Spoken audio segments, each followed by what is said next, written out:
Hello everyone, welcome to the Head Start Education. So in this video we are going to complete our remaining questions of class 9, chapter number 9, force and law of motion. In the last video we have discussed question number 1 to 10 of this chapter. Now in this video we are going to complete this whole exercise. Okay? So let's start with question number 11. The question says two objects, दो object है, each of mass 1.5 kg, हर object का mass 1.5 kg है, are moving in the straight line but in opposite direction. ये important point है, straight line में move तो कर रहे हैं लेकिन उन दोनों के डायरेक्शन क्या है, opposite. The velocity of each object is 2.5 metre per second.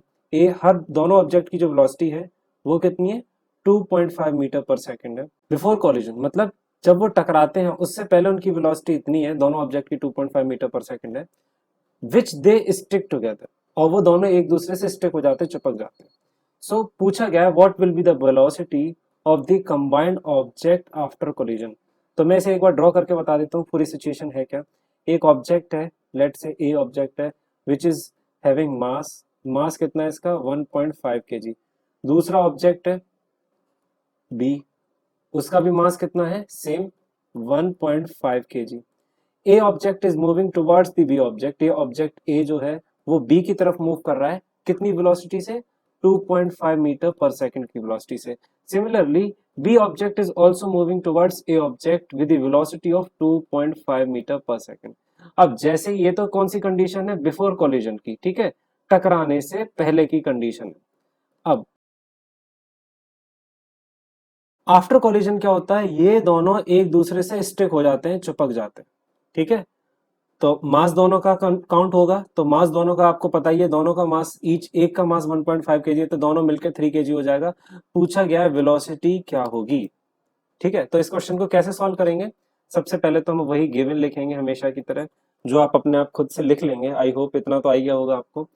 हाँ, अब ये क्वेश्चन किस चीज का है, कंजर्वेशन ऑफ मोमेंटम. ठीक है, तो according to conservation of momentum, और क्या हमने पढ़ा था कंजर्वेशन ऑफ मोमेंटम के बारे में, जो बिफोर कॉलिजन टकराने से पहले जो मोमेंटम होता है वो बराबर होता है टकराने के बाद के मोमेंटम से. दैट इज हमने पढ़ा था m1u1 plus m2u2 is equals to m1v1 plus m2v2. अब आप लोग इसे रटिएगा मत कि m1u1 m2v2, आपको इसे ये समझना है कि टकराने से पहले बिफोर कोलिजन जो भी मोमेंटम होता है पूरे सिस्टम का वो बराबर रहता है आफ्टर कोलिजन. कोलिजन के टकराने के बाद भी जो कोलिजन मतलब टकराने के बाद जो मोमेंटम होता है उसके बराबर होता है. मास दोनों का सेम है तो m1u1 दोनों सॉरी m1 और m2 की वैल्यू क्या हो जाएगी, 1.5 kg. तो मैं वैल्यू पुट कर देता हूँ, m1 की वैल्यू 1.5, वेलोसिटी क्या है 2.5, ठीक है, प्लस m2 की वैल्यू 1.5, वेलोसिटी क्या है माइनस का 2.5. माइनस क्यों यूज किया, बिकॉज डायरेक्शन अपोजिट है, एंड वी ऑलरेडी नो जब डायरेक्शन अपोजिट होता है तो साइन क्या चेंज होता है, चेंज हो जाता है. अब इसमें हमें v1 v2 ही फाइंड करनी है. ठीक है, तो हमें पता है m1 और m2 की वैल्यू सेम है, दैट इज मैं इसे लिख देता हूं आप लोगों के लिए 1.5 v1 प्लस 1.5 v2. और अब आपको दिख रहा होगा मैथमेटिक्स में जैसे आपने पढ़ा ये 1.5 दोनों में कॉमन है, तो हम इसे क्या लेंगे, बाहर ले लेते हैं और ब्रैकेट में इन दोनों को छोड़ देते हैं, v1 और v2 को छोड़ देते हैं ब्रैकेट में, और हम ले लेते हैं 1.5 आउट ऑफ द. अब जरा इसे सॉल्व कर लेते हैं कितना आता है. तो ये होगा आपका 3.75 प्लस, ठीक है, प्लस माइनस का 3.75 किसके बराबर हो जाएगा, 1.5 v1 प्लस v2. तो अब आप एक बात बताइए, जब दोनों स्टिक हो जाएंगे एक दूसरे से, टकरा के एक दूसरे से स्टिक हो जाएंगे, चिपक जाएंगे, तो क्या दोनों की वैल्यू, दोनों की वेलोसिटी अलग अलग होगी, ऑफ कोर्स नॉट. दोनों की वेलोसिटी सेम हो जाएगी, तो दोनों की वेलोसिटी क्या हो जाएगी, सेम हो जाएगी. तो इसे मैं लिख देता हूं v1 प्लस v1, और ये v1 प्लस v1 कितना हो जाएगा, 2v1 हो जाएगा. ठीक है, चलो आगे. अब आपको ये पता है ये प्लस का 3.75 है और ये माइनस का 3.75 है, तो ये टोटल क्या आ जाएगा इसका, 0. यहाँ पे आ गई आपकी वेलोसिटी 3. 3 कैसे है, 2 का मल्टीप्लाई 1.5 से हुआ 3 इंटू v1. ये v1 क्या है, इन दोनों की कंबाइंड वेलोसिटी है, मैं रिपीट कर रहा हूँ, दोनों की कंबाइंड वेलोसिटी है. अब v1 की वैल्यू क्या आएगी, खुद सोचो, ये 3 इधर जाएगा तो ये हो जाएगा 0/3, और आपने पढ़ा है जब भी न्यूमरेटर 0 होता है उस पूरे की वैल्यू क्या हो जाती है, 0. दैट मीन्स v1 की वैल्यू क्या आ गई 0 मीटर पर सेकेंड। इसका मतलब क्या हुआ सर, 0 मीटर पर सेकंड का मतलब क्या है, मतलब ये जब ये दोनों ऑब्जेक्ट एक दूसरे की तरफ बढ़ेंगे और जैसी कोलिजन होगा टकराएंगे, ये दोनों रुक जाएंगे, ठीक है, ये वहीं की वहीं रुक जाएंगे, कहीं मूव नहीं करेंगे, ठीक है। ये वेलोसिटी यही डिनोट कर रही है 0 मीटर पर सेकंड, मतलब वो एक दूसरे से टकराने के बाद रुक जाएंगे। आपने नोटिस किया होगा दो बॉल जब एक दूसरे से कभी कभी टकराती हैं और सेम वेलोसिटी होती है, बराबर मास होता है, तो वो एक दूसरे से टकराने के बाद रुक सकती हैं। मैं ये नहीं बोल रहा हमेशा रुक जाएगी, रुक सकती है, तो ये वही केस है। चलिए नेक्स्ट क्वेश्चन देखते हैं, question number 12। So according to the third law of motion, जैसा कि हमने पढ़ा है थर्ड लॉ ऑफ मोशन में, when we push an object, जब हम किसी भी ऑब्जेक्ट पे को पुश करते हैं, the object pushes back on us, वो ऑब्जेक्ट हमें वापस से पुश करता है, ठीक है। और किससे पुश करता है, इक्वल एंड अपोजिट फोर्स से। ये तो हमने थर्ड लॉ ऑफ मोशन में पढ़ा है। Next question is, if the object is a massive truck, अगर वो ऑब्जेक्ट एक बहुत बड़ा ट्रक है, मासिव का मतलब होता है बहुत बड़ा, ह्यूज, तो अगर वो ऑब्जेक्ट एक ट्रक है जो कि रोड साइड के, रोड के किनारे पे पार्क है, खड़ा हुआ है, और वो ऑफकोर्स हम अगर उस पर फोर्स लगाएंगे तो वो मूव नहीं करेगा। तो एक स्टूडेंट इसका रीजन देता है, कहने का मतलब है, लेट से एक ट्रक है, ठीक है, ये क्या है, एक ट्रक है, ये इसका स्टीयरिंग व्हील हो गया। अब ये ट्रक है, अब ये बोल रहे हैं कि लेट से ये ट्रक जो है ये एक रोड के किनारे पे खड़ा हुआ है, और अब वो ये कहना चाह रहे हैं अगर हमने इस पे फोर्स लगाया, इस पे हमने फोर्स लगाया तो ये मूव नहीं करेगा, हिलेगा नहीं। तो एक बच्चा, एक स्टूडेंट है, वो क्या कहता है, इसका आंसर देता है कि वो ट्रक इसलिए मूव नहीं करा, वो ट्रक इसलिए मूव नहीं किया क्योंकि two opposite and equal forces cancel each other. मतलब ये कि जब हम ट्रक पे फोर्स लगाएंगे तो ट्रक हमारे पे भी फोर्स लगाएगा, और ये दो फोर्स एक दूसरे को कैंसिल आउट कर देंगे, इस वजह से ट्रक मूव नहीं करेगा। अब आपको क्या करना है, कमेंट ऑन दिस लॉजिक, आपको एक्सप्लेन करना है कि क्या ये लॉजिक सही है या फिर कुछ और रीजन है इस ट्रक के मूव ना करने की वजह से। So as you already know, जब हम किसी के ऊपर फोर्स लगाते हैं, मान लीजिए मेरा एक ऑब्जेक्ट है, ये ट्रक है, और मैंने ट्रक के ऊपर फोर्स लगाया, तो ये मैं हूं, ठीक है, ये हूं मैं, और मैंने ट्रक के ऊपर क्या लगाया, एफ फोर्स लगाया। तो ये फोर्स किसने लगाया है, मैंने ट्रक पे, और जो रिएक्शन आएगा वो कौन लगाएगा, ट्रक लगाएगा।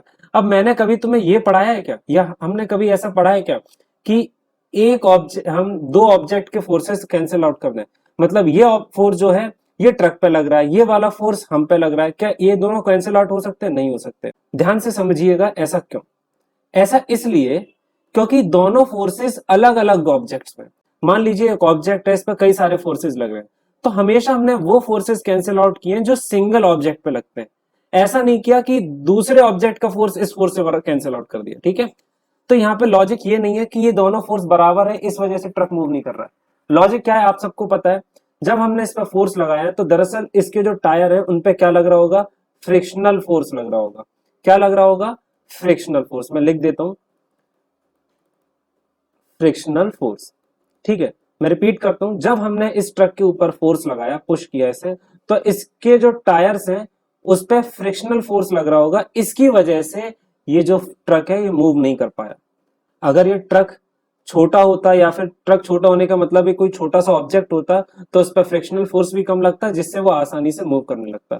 याद रखिएगा, फ्रिक्शनल फोर्स जो होता है, मैं इसे एफ एफ लिख दे रहा हूं, फ्रिक्शनल फोर्स जो होता है वो डायरेक्टली प्रोपोर्शनल होता है मास ऑफ एन ऑब्जेक्ट, ठीक है।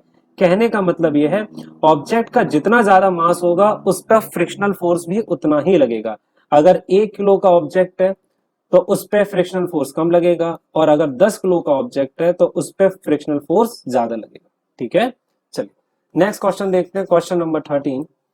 Question number 13 says, a hockey ball of mass 20 ग्राम, एक हॉकी बॉल है जिसका मास है 20 ग्राम्स, जो कि किस वेलोसिटी से मूव कर रही है, 10 मीटर पर सेकंड की वेलोसिटी से, is struck by a hockey stick, मतलब वो टकराती है किससे, एक हॉकी की स्टिक से, so as to return is along its original path, मतलब अपने वापस जिस रास्ते पे वो आई थी उसी रास्ते पे वापस लौटने लगती है, किस वेलोसिटी से, 5 मीटर पर सेकंड से।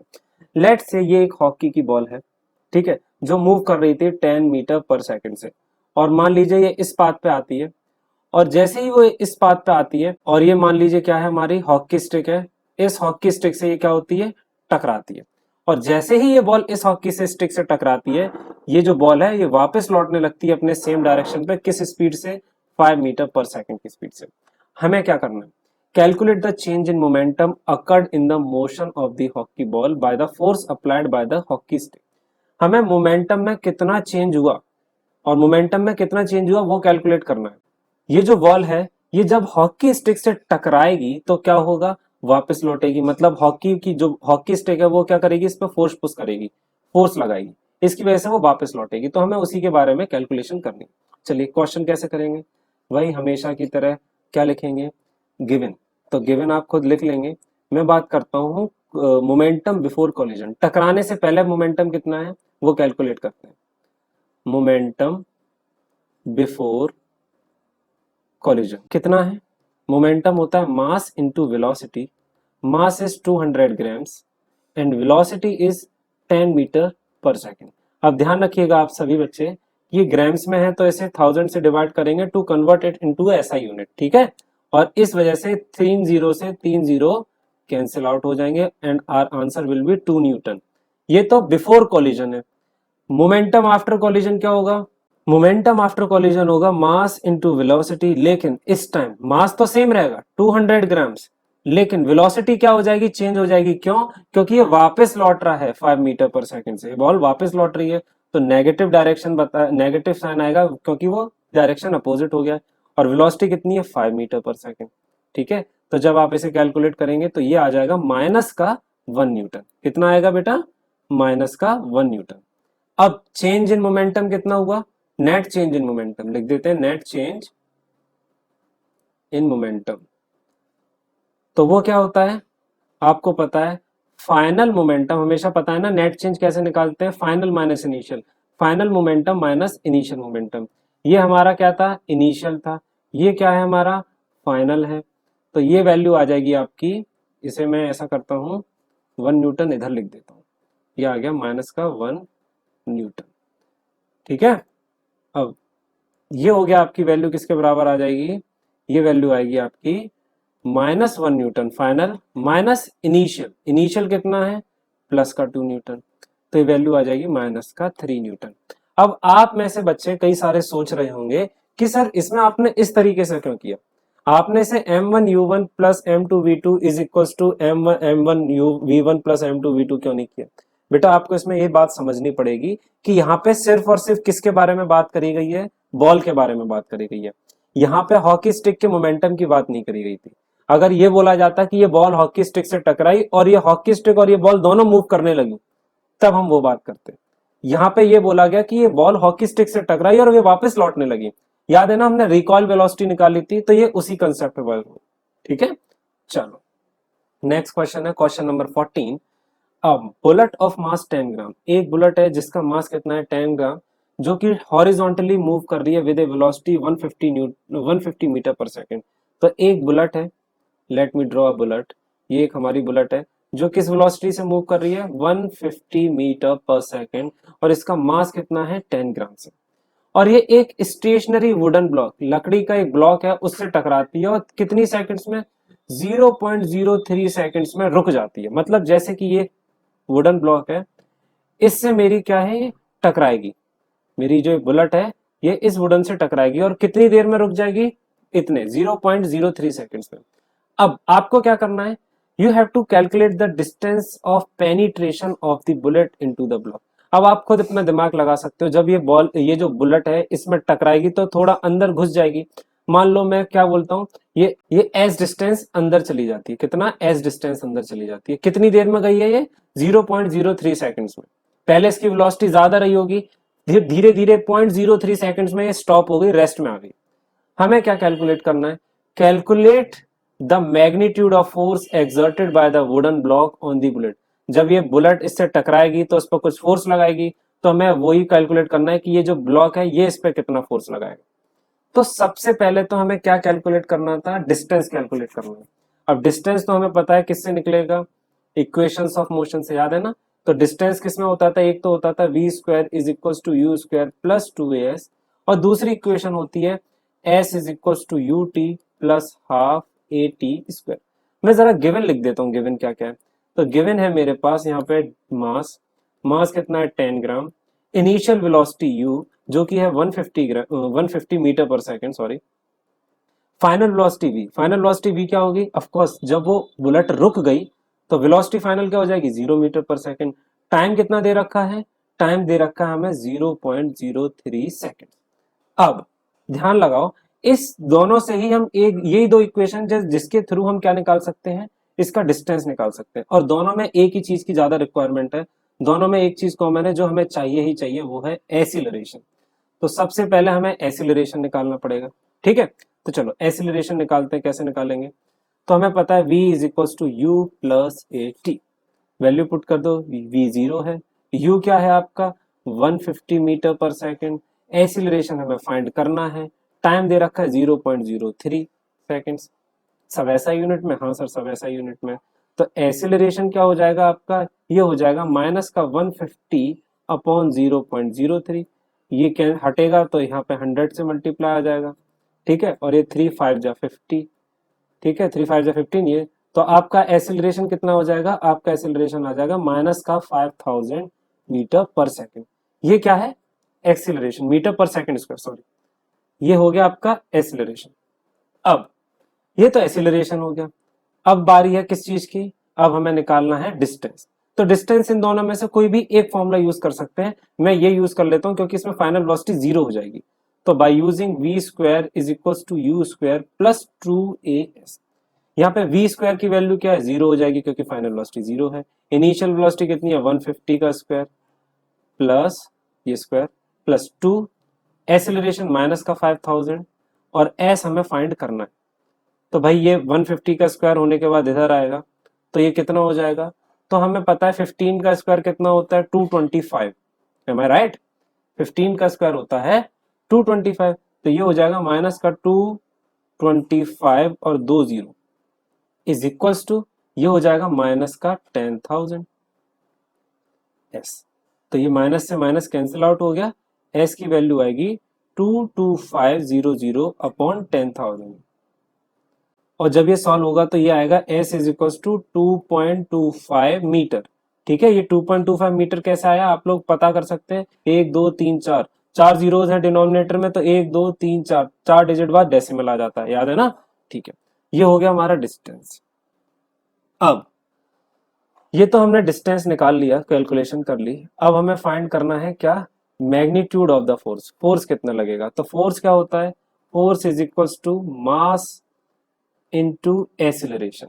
मास कितना है बुलेट का? भाई बुलेट का मास है 10 ग्राम, तो जिसे 1000 से डिवाइड करके क्या करेंगे? केजी में। एसिलरेशन हो जाएगा माइनस का 5000 मीटर। ठीक है, तो जब ये इससे 3 जीरो से 3 जीरो कैंसिल आउट हो जाएंगे तो फोर्स आएगा कितना? आ जाएगा फोर्स हमारा, वेरी गुड, 550 न्यूटन माइनस का। ये माइनस का फोर्स जो है बस वो इतना बता रहा है कि ये जो ऑब्जेक्ट है धीरे धीरे स्लो हो जाएगा, इसकी वजह से ऑब्जेक्ट रुक रहा है, और कुछ नहीं बता रहा है। ठीक है, दरअसल ये फोर्स लगेगा 50 न्यूटन इस डायरेक्शन में, इसके अपोजिट एक फोर्स लगेगा 50 न्यूटन का, ठीक है, इस डायरेक्शन में, क्योंकि बराबर होंगे ना, इक्वल एंड अपोजिट रिएक्शन, तो वो माइनस का साइन इस वाले फोर्स के लिए बता रहा है, रोकने के लिए। ठीक है, चलो इसका आंसर वैसे होगा 50 न्यूटन, आंसर 50 न्यूटन होगा। ठीक है, चलो क्वेश्चन नंबर 15 से, an object of mass 1 kg, एक ऑब्जेक्ट है जिसका मास कितना है? 1 kg है, जो कि एक स्ट्रेट लाइन में मूव कर रहा है, जिसकी वेलोसिटी है 10 मीटर पर सेकेंड, और वो दूसरे ऑब्जेक्ट से क्या करता है? कोलाइड करता है। ठीक है, और उसमें स्टिक हो जाता है, चिपक जाता है। दूसरा ऑब्जेक्ट क्या है? एक वुडन का ब्लॉक जिसका मास 5 kg है। मैं इसे बता देता हूं पूरा ड्रॉ करके। मान लीजिए एक ऑब्जेक्ट है जिसका मास 1 kg है, 1 kg का मास है, जो मूव कर रहा है 10 मीटर पर सेकंड से, और जब टकराता है तो दूसरा ऑब्जेक्ट एक ब्लॉक है, ये एक ब्लॉक है जिसका मास 5 kg है, इससे टकराता है, और इससे टकराने के बाद, ये तो बिफोर कोलिजन है, टकराने के बाद ये दोनों एक दूसरे से स्टिक हो जाते हैं, चिपक जाते हैं। ठीक है, आगे, then they both move off together, और दोनों चिपकने के बाद एक ही वेलोसिटी से मूव कर रहे होते हैं, v वेलोसिटी से, in a straight line. Calculate the total momentum just before the impact and just after the impact. पूछा गया है टोटल मोमेंटम बताओ बिफोर द इम्पैक्ट, मतलब कोलिजन से पहले का मोमेंटम बताओ और कोलिजन से बाद का मोमेंटम बताओ। दूसरी चीज क्या कैलकुलेट करनी है? Calculate the velocity of combined object, ये दोनों ऑब्जेक्ट की वेलोसिटी कितनी होगी। अब ध्यान से सुन लो, हमने पढ़ा है कंजर्वेशन ऑफ मोमेंटम, और हमें पता है कॉलिजन से पहले जो मोमेंटम होता है उसका सम बराबर क्या होता है किसके, कॉलिजन से बाद में। तो जितना पहले होगा कॉलिजन, टोटल नेट मोमेंटम जितना पहले होगा कॉलिजन से पहले, उतना ही मोमेंटम बाद में होगा कॉलिजन के बाद। तो जरा मोमेंटम निकालते हैं, मोमेंटम बिफोर कॉलिजन, ठीक है, और वो कितना होगा भाई m1u1 प्लस m2u2। आप चाहें तो इसे सिंपल लैंग्वेज में भी लिख सकते हैं, mass of object 1 into velocity of object 1 plus mass of object 2 into velocity of object 2। मास कितना है पहले ऑब्जेक्ट का 1 kg, वेलोसिटी कितनी है 10 metre per second, plus mass क्या है दूसरे ऑब्जेक्ट का 5 kg, वेलोसिटी कितनी है भाई 0, ऑब्जेक्ट रेस्ट पे था ना ये वाला, तो किस पे था, रेस्ट पे था। चलो लिखा है, कहां लिखा है, स्टेशनरी लिखा है देखो, ठीक है। तो आपका नेट मोमेंटम कितना हो जाएगा, आपका मोमेंटम हो जाएगा 10 किलोग्राम मीटर पर सेकंड, ठीक है। ये तो बिफोर कॉलिजन। और हमने क्या पढ़ा था कि कॉलिजन से पहले जो मोमेंटम होता है कॉलिजन के बाद भी क्या होता है, वही होता है। तो मतलब जितना मोमेंटम पहले है उतना ही मोमेंटम बाद में रहेगा। तो ये भी आप क्या लिख दोगे, मोमेंटम, मोमेंटम आफ्टर कॉलिजन या आफ्टर इंपैक्ट भी लिख सकते हो, एक ही चीज है, क्वेश्चन में इंपैक्ट लिखा है इसलिए। ये भी कितना होगा 10 किलोग्राम मीटर पर सेकंड, बस अंतर क्या होगा, ये माइनस में आ जाएगा, ठीक है। ये किस में हो जाएगा, नेगेटिव में हो जाएगा। और आप बता सकते हैं ना क्यों हो जाएगा, क्योंकि पीछे की तरफ है, ठीक है।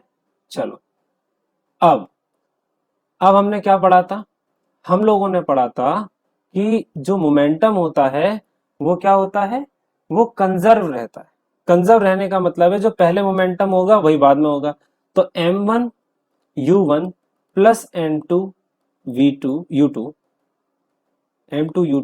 किसके बराबर होगा, ये दोनों ऑब्जेक्ट जुड़ गए तो नेट मास कितना हो जाएगा दोनों का जुड़ने के बाद, ये 1 kg का था, ये 5 kg का है, तो कितना हो गया नेट मास 6 kg, और वेलोसिटी दोनों की कंबाइंड है इसलिए v हो गई, ठीक है। आगे m1u1 प्लस m2v2 की वैल्यू क्या हो जाएगी आपकी, हमने पहले ही सॉल्व कर लिया, ये है 10, ये किसके बराबर होगा 6 इंटू वी, 6 इंटू वी।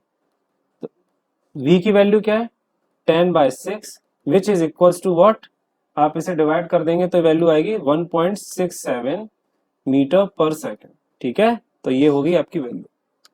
चलो नेक्स्ट क्वेश्चन देखते हैं, question number 16। Question number 16 says an object of mass 100 kg, एक ऑब्जेक्ट है जिसका मास 100 kg है जो कि एसिलरेटेडली मूव कर रहा है, मतलब उसकी वेलोसिटी इंक्रीज करती जाएगी, और कितने से कितने इंक्रीज करिए 5 मीटर पर सेकंड से 8 मीटर पर सेकंड हो जाती है, कितनी देर में 6 सेकंड्स में।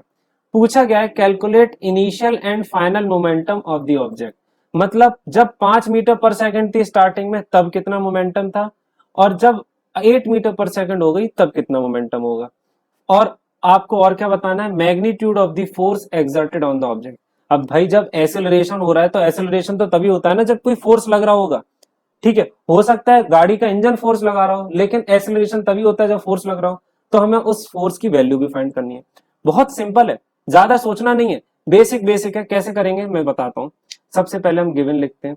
गिवन क्या क्या दे रखा है, मास दे रखा है हमें 100 kg, ठीक है। इनिशियल वेलोसिटी वी आई लिख देता हूँ, इनिशियल वेलोसिटी कितनी है 5 मीटर पर सेकंड, या फिर आप इसे सिंपल छोड़ो यू लिख लो, हमेशा यू सिखाया ना स्टार्टिंग की, यू लिख लो। यू आपको दे रखी है 5 metre per second.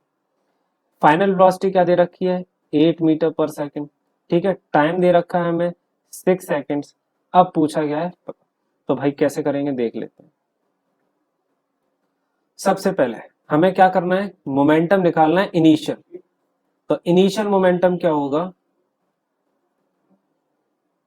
Initial momentum will be mass into velocity. Mass क्या है 100 kg, एसआई यूनिट में कोई दिक्कत ही नहीं है। वेलोसिटी कितनी है 5 metre per second, SI unit में कोई दिक्कत ही नहीं है। आंसर आ गया 500 किलोग्राम पर मीटर पर सेकंड, ठीक है, 500 किलोग्राम मीटर पर सेकंड। आगे फाइनल मोमेंटम क्या होगा, बहुत इजी है, आप तो समझ ही गए होगे कैसे निकालेंगे। Final momentum is equal to mass into velocity. ये ऐसा करता हूँ, यू लिख देता हूँ, इनिशियल वेलोसिटी थी ना तो यू, और ये वी। आपका मास क्या हो जाएगा 100 kg, और फाइनल वेलोसिटी हो गई आपकी 8 metre per second, that will make so 800 kilogram metre per second. अब फोर्स पूछा है, सोचो फोर्स क्या कैसे निकालोगे। आपको याद है force is equal to mass into acceleration, ठीक है। बट क्या आपको याद है कि ये जो फॉर्मूला था वो कैसे निकला था? याद करो, थर्ड लॉ ऑफ मोशन में हमने पढ़ा था, क्या पढ़ा था? याद करो, सेकंड लॉ ऑफ मोशन में हमने पढ़ा था, क्या पढ़ा था? कि force is equals to change in momentum upon time. उस मोमेंटम को चेंज होने में जितना टाइम लगता है वो, ये होता है फोर्स का बेसिक फॉर्मूला। इसी फॉर्मूले से डिराइव किया था हमने, क्या? ये वाला F इक्वल टू एम। तो ये क्या वैल्यू होगी? F is equal to change in momentum. Momentum में कितना चेंज है? Final minus initial, that is 800 minus 500। Time कितना लगा है? टाइम लगा है 6 सेकेंड्स। ऐसा यूनिट है? हाँ जी है।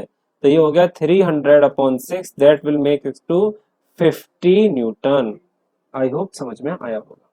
चलो क्वेश्चन नंबर 7, देखने में जितना बड़ा क्वेश्चन है उतना ही सरल क्वेश्चन है, ठीक है। चलो इसे स्टेप बाय स्टेप रीड करते हैं और एक्सप्लेन करते हैं। Akhtar, Kiran and Rahul were riding on a motor car that was moving with a velocity moving with a high velocity on an expressway. Akhtar, Rahul, Akhtar, Kiran और राहुल जो हैं वो एक कार में, मोटर कार में बैठे हुए हैं जो कि मूव कर रही है बहुत ही हाई वेलोसिटी से ऑन ए एक्सप्रेसवे। एक्सप्रेसवे क्या होते हैं? जैसे Agra Lucknow expressway, Agra greater Noida expressway, मतलब बढ़िया वाले हाईवे। अब when an insect when an insect the windshield and got stuck on the windshield, तो यहाँ पे बताया गया है कि जो वो इंसेक्ट है वो क्या है? टकराया है किस पे? विंडशील्ड पे, जो शीशा होता है उस पर टकरा जाता है और उस पर स्टक कर जाता है, चिपक जाता है। Akhtar and Kiran started pondering over the situation. Akhtar और किरण सिचुएशन को समझने लगते हैं, सोचने लगते हैं। किरण क्या सजेस्ट करती है? Kiran suggested that insect suffered a greater change in momentum. जो इंसेक्ट है उसके मोमेंटम में ज्यादा चेंज आया होगा in comparison to change in momentum of motor car. Motor car के मोमेंटम में चेंज होने की वजह से। बिकॉज ऐसा क्यों वो कहती है? क्योंकि वेलोसिटी में जो चेंज आया है वो इंसेक्ट में ज्यादा है। मतलब मान लो कि ये कार जो है वो 50 किलोमीटर पर आवर से मूव कर रही है, ये इंसेक्ट जो है वो 20 किलोमीटर पर आवर से मूव कर रहा है। अब जैसे ही वो इससे टकरा जाता है तो कार की वेलोसिटी तो उतनी रहती है, लेकिन ये जो इंसेक्ट है ये इसकी विंडशील्ड पे चिपक गया, टकरा के चिपक गया वहीं पे, तो इसकी वजह से इसने मोमेंटम का चेंज ज्यादा सफर किया होगा। क्या ऐसा है? नहीं। ऐसा क्यों नहीं है? ऐसा इसलिए नहीं है क्योंकि आप समझ सकते हैं ऑब्जेक्ट के मासेस में डिफरेंस है। मोमेंटम याद है क्या होता है? Momentum is mass into velocity. बेशक इसकी वेलोसिटी में चेंज ज्यादा आया है, लेकिन इसका मास क्या है? बहुत ही कम है। और इसकी वेलोसिटी में चेंज ना के बराबर आया तुरंत, तब भी लगातार चलती रही है, लेकिन इसका मास क्या ज्यादा। हमने याद है ना कोलिजन में क्या पढ़ाया था? कोलिजन में हमने पढ़ा था जब दो चीजें टकराती हैं तो उनके जो मोमेंटम का चेंज होता है वो बराबर होता है, ठीक है। यहाँ पे बेशक लगने में, देखने में लग रहा है कि इसकी वेलोसिटी थी मान लो 20 किलोमीटर पर आवर से, वो जीरो हो गई तो इसका मोमेंटम खत्म हो गया या बहुत ज्यादा चेंज हुआ, नहीं।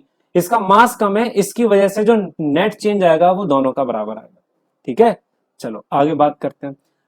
अख्तर क्या कहता है? Akhtar said since the motor car was moving with a larger velocity, क्योंकि मोटर कार जो है, मतलब जो कार है वो ज्यादा वेलोसिटी से मूव कर रही थी, it exerted large force on the insect, ठीक है।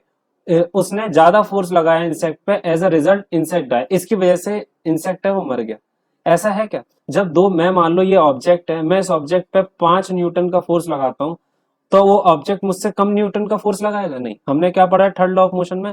जितना हम ऑब्जेक्ट पे फोर्स लगाते हैं उतना ही ऑब्जेक्ट हमारे ऊपर भी फोर्स लगाता है, दोनों बराबर फोर्स लगाते हैं, ठीक है। तो ये तो गलत हो गया। उन्होंने क्या कहा था कि जो कार है उसने ज्यादा फोर्स लगाया होगा, जबकि ऐसा नहीं है।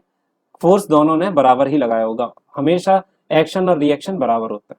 फिर राहुल ने एक अलग ही रीजन दिया। Rahul putting an entirely new explanation. Rahul एक अलग ही एग्जांपल देता है या एक्सप्लेनेशन देता है, और वो कहता है both motor car and the insects experience same force. दोनों ही, मोटर कार और इंसेक्ट ने सेम फोर्स ही लगा होगा, बिल्कुल सही है ये बात। और उनके मोमेंटम का चेंज जो है वो भी क्या होगा? सेम होगा, बिल्कुल सही है ये बात। क्यों? क्योंकि मास इंटू वेलोसिटी दोनों के अंदर बराबर रहेगा।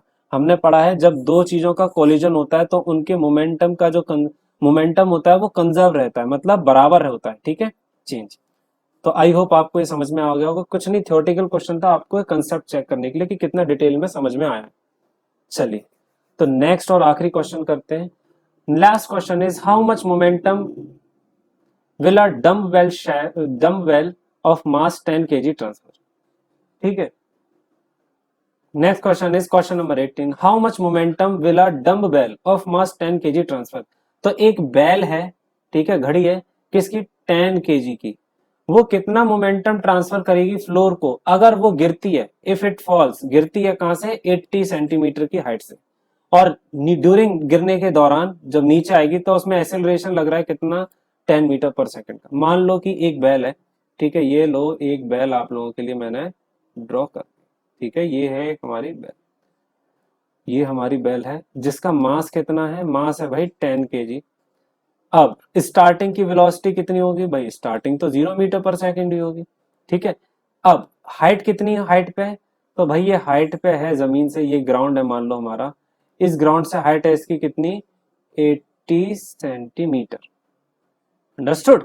अब जब ये नीचे गिरेगी तो एसिलरेशन कितना होगा, एसिलरेशन हो रहा है भाई हमारा 10 मीटर पर सेकंड स्क्वायर का। तो पूछा गया है कि वो कितना मोमेंटम ट्रांसफर करेगी।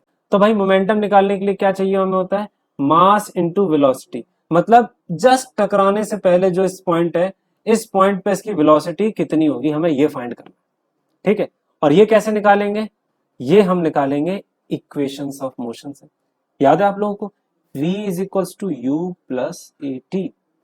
क्या हमारे पास टाइम दे रखा है, नहीं सर, टाइम तो नहीं दे रखा है।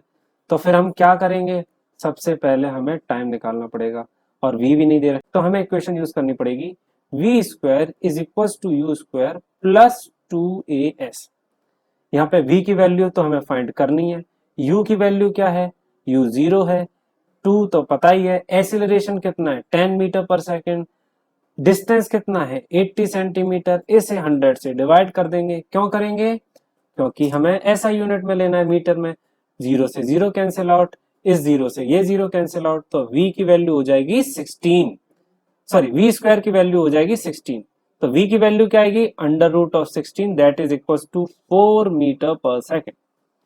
तो भाई बताओ मोमेंटम कितना होगा, momentum is mass into velocity, mass is 10 kg, velocity is 4 meter per second, so momentum will be 40 kilogram metre per second. I hope आपको समझ में आ गया होगा, ठीक है। बहुत इजी इजी क्वेश्चंस थे, अगर आपके फंडामेंटल्स क्लियर है तो आपको कोई इशू नहीं होगा। Otherwise I am always here, अगर आपको कोई और डाउट हो you can write down in the comment section, ठीक है, and you can share with your friends also. चलो, have a nice day everybody.